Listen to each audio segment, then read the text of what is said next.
Hello, this is Reverend Gary Kennedy with today's Spot of God.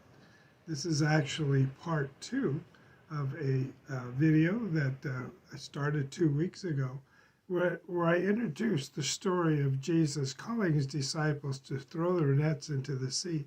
After they'd been fishing all night, they threw their nets finally as Jesus instructed, and they caught a net full of fish.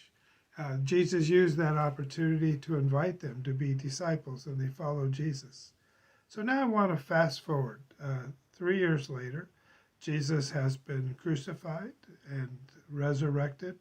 His disciples, after the resurrection, sort of didn't know what to do initially.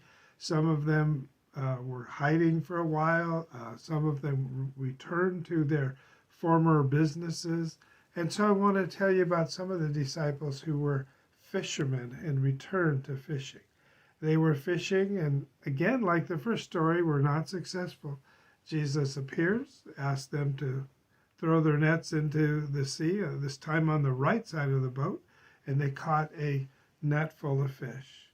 And then they knew who it was who was talking to them. And John, the beloved disciple, said to Peter, "It's the Lord." And they responded, and they went to Jesus and were marveled at his presence in the resurrected form, and they continued their conversation together.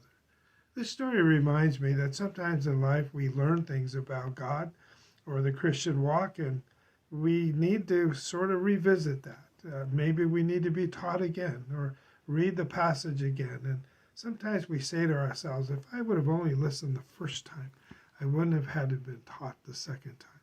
But second time or third time, whatever it takes, like the disciples, let's hear the voice of Jesus. Let's respond and say, "Yes, Lord." Go in peace and enjoy this day. May God bless you.